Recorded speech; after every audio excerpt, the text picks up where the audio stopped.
তো আমার সকল প্রিয় ভাই বোনেরা, তোমরা যারা এবার এসএসসি জিডির এক্সাম দিচ্ছ, তোমরা ইতিমধ্যে জেনে গেছো যে তোমাদের এক্সামটি এবার বিহারের পূর্ণিয়াতে পড়েছে। তো এ নিয়ে বিস্তারিতভাবে আমি দুটো ভিডিও বানিয়েছিলাম। তো দুটো ভিডিওর মধ্যে একটি ছিল আমার বিহারে পূর্ণিয়া যাওয়ার ব্লগ, যা তোমরা এই চ্যানেলের ডিসক্রিপশনের মধ্যে পেয়ে যাবে। তোমরা দেখতে পারো আমি কিভাবে গেছিলাম না গেছিলাম, সম্পূর্ণ A to Z ভিডিও আমার এই ডিসক্রিপশনে আমি দিয়ে দেবো লিঙ্কটা, সেটা ক্লিক করলে তোমরা দেখতে পারবে সেই ভিডিওটি। তো চলো, তো তবুও তোমাদের মধ্যে অনেক ধরনের কোয়ারিজ ছিল যে ট্রেনটি কটার দিকে শিলিগুড়ি থেকে যায় বিহারের পূর্ণিয়াতে, কোথায় থাকবো, গিয়ে কি খাবো। তো তোমাদের অনেক ধরনের কোয়ারিজ ছিল। তো আমি আজকে ভিডিওটা পুরো দীর্ঘভাবে বানাবো না, শর্টে আমি বলে দিচ্ছি। তোমাদের যখন খুব ভোরে বেরিয়ে পড়তে হবে, তোমাদের বাড়ি যেখানে থাক না কেন খুব ভোরে বেরিয়ে পড়বে। যদি দূরে থাকে শিলিগুড়ি থেকে, শিলিগুড়ি জাংশনে চলে আসবে। জাংশনে চলে এসে সেখান থেকে একটি জেনারেল টিকিট নেবে।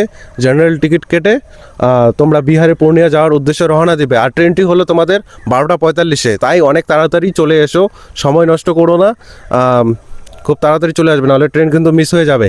আর তারপরে তোমরা যখন পৌঁছানোর পর সেখান থেকে স্টেশন বা জংশন থেকে সেখানে তোমরা একটি টোটো বা অটো ধরে নেবে। মোটামুটি 20 থেকে 30 টাকা লাগবে। 20-30 টাকার বেশি কিন্তু কোনো টোটোওয়ালাকে দেবে না, কেননা যদি 20-30 টাকার বেশি কেউ চায় তার মানে সে স্ক্যাম করছে, তার বেশি কিন্তু তোমরা দেবে না।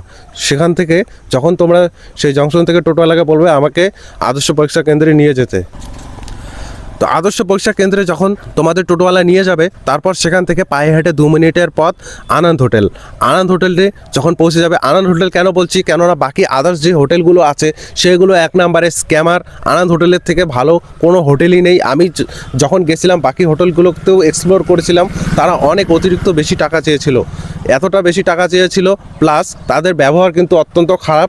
তাই আনন্দ হোটেলে তোমরা যেও, সেখানকার স্টাফেদের ব্যবহার এতটা ভালো, প্লাস সেখানে অনেক চিপেস্ট প্রাইজে তারা হোটেল রুম প্রোভাইড করে। তাই তোমাদের এইটুকু বলবো যে হোটেলে যে প্রাইস হবে মোটামুটি 400 থেকে 800 টাকার মধ্যে, প্রাইস রেঞ্জের মধ্যে তোমরা পেয়ে যাবে সেই হোটেলগুলো। অনেক ভালো বেস্ট রুম পেয়ে যাবে। আমি এইটুকু বলছি যে আনন্দ হোটেলে যাও, সেখানে অনেক ভালো ভালো রুম পেয়ে যাবে। বাকি যে হোটেলগুলো আছে সেগুলো অতটাও ভালো নয়, আর স্ক্যামের হাত থেকে বেঁচে যাবে, কেননা আনন্দ হোটেলে কোনো স্ক্যাম হয় না, আর স্ক্যাম হয় বাকি আদার্স হোটেলে। তাই সাবধান থেকো। আর এটি হলো বিহারের পূর্ণিয়া, সাবধানে যেও, কেননা ওখানকার লোকজন কিন্তু অন্য ধান্দায় থাকে, তাই সাবধানে থেকো। আর ওখানে কিন্তু তোমাদের হিন্দিতে কথা বলতে হবে, বাংলা কিন্তু কেউ বেশিরভাগ বলে না, অনেক খুবই কম বলে, তাই তোমাদের হিন্দিতে বলতে হবে। আর যখন তোমরা আনন্দ হোটেলে পৌঁছে যাবে, তারপরে তো তোমাদের খিদে পাবে। খিদে পেলে কোথায় যাবে, চলে যাবে গরম মশলা হোটেলে। পাশেই গরম মশলা হোটেল, পায়ে হেঁটে মোটামুটি 5 মিনিটের পথ। তোমরা গুগল ম্যাপ দেখে তাড়াতাড়ি চলে যাবে গরম মশলা হোটেলে। গরম মশলা হোটেলে তোমরা ভেজ নন ভেজ সবই আইটেম পেয়ে যাবে, আর অনেক চিপেস্ট প্রাইসের মধ্যে পেয়ে যাবে। সেখানে কোনো রকমের স্ক্যাম হয় না। তাই তোমরা এইটুকু নিশ্চিত থাকো যে গরম মশলা হোটেলে যখন তোমরা পৌঁছবে, তো সেখানে অনেক ভালো খাবার পাবে। তোমরা ভেজ হয়তো পাবে না, কিন্তু নন ভেজটা পাবে। ভেজ তার পাশে আরও একটা হোটেল আছে, সেখানে দাম বেশি নেয়, আর ভেজ খাবারের দামটা ওখানে অতিরিক্ত বেশি নেয় নন ভেজের থেকে।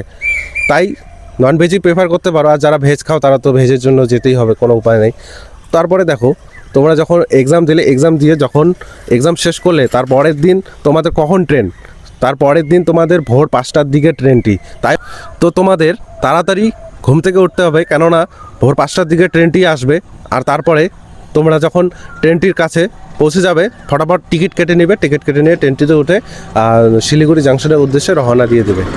আর তোমাদের অ্যাটলিস্ট এইটুকু বলবো, তোমাদের যা টোটাল খরচ মোটামুটি 2000 টাকার নিচেই খরচ পড়বে। তাই অত্যন্ত ঘাবড়ানোর কিছু নেই। 2000 টাকা নিয়ে যাবে, অনেক টাকাই ফিরে আনবে বাড়িতে, এর বেশি কোনো খরচ হবে না। তো যাই হোক, তোমরা এসএসসি জিডির এক্সাম ভালোভাবে দাও।